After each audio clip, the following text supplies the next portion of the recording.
La première chose à faire déjà, c'est de présenter nos excuses à notre public parce que ce qu'on a fait n'était pas conforme du tout. C'est pas digne du FC Nantes. On a fait un match tout à l'envers. À part les deux situations, les deux très grosses occasions de Simon et de Mostafa dans les 20 premières minutes. Pour le reste, on s'est vite fragilisé. Et on a mis Metz sur leur bon chemin. On leur a offert le match sur un plateau. On a déjoué, on a raté énormément de choses. On a joué à l'envers, on a joué dans les rails. On voulait beaucoup de mouvements, changer les positions pour les perturber, on ne l'a jamais fait. Donc on a totalement raté notre match. Et pour ça, on doit d'abord s'excuser auprès de notre public. C'était une après-midi avec beaucoup de soleil. On est arrivé au stade, on a vu beaucoup de familles qui se rendaient avec le sourire, avec les drapeaux, avec les couleurs au match. Et on a gâché ce moment-là cet après-midi parce qu'on a failli, parce qu'on a été à l'envers, qu'on a raté notre match. Et c'est une sale après-midi.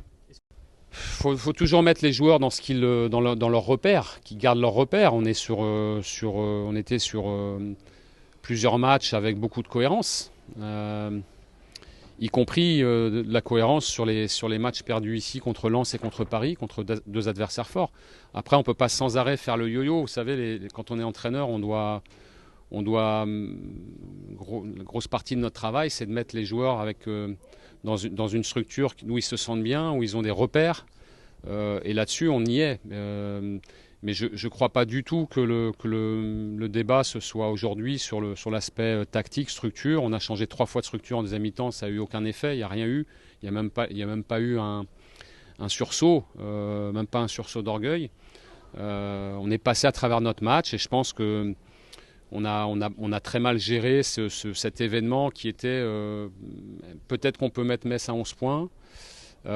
Si on ne peut pas les mettre à 11 points, on doit contrôler le match et ne pas leur offrir de situation. Mais on a fait tout le contraire. Évidemment que le scénario du match, le match en lui-même, accrédite cette thèse-là. Je ne peux pas te dire le contraire.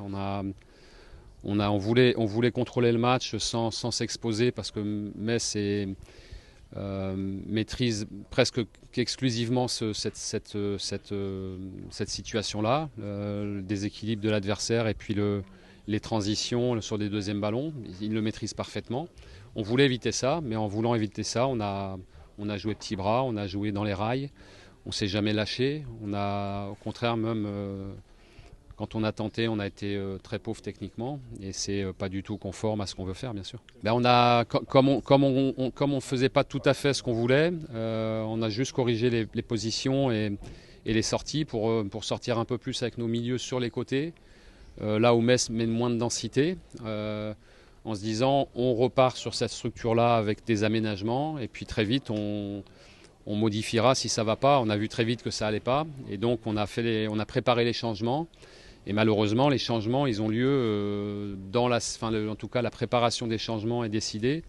Et ça se passe dans la succession des 3 corners avant le penalty. Et donc le changement se fait au moment du penalty. Malheureusement, on voulait changer les choses avant. On est sur la même longueur d'onde que le coach. On a fait 20 bonnes premières minutes, mais après, on est tombé dans un faux rythme. Et je pense que on n'a pas su mettre de l'élan à ce match et on a subi des contres et ça a fini par céder, on n'a pas su réagir. Je dirais non parce que on a voulu attaquer, on a voulu marquer, mais voyant que ça fonctionnait pas, je pense que on s'est un peu justement là fragilisé à ce moment-là et ça nous a pas, je pense que c'est ce qui nous a mis la tête sous l'eau.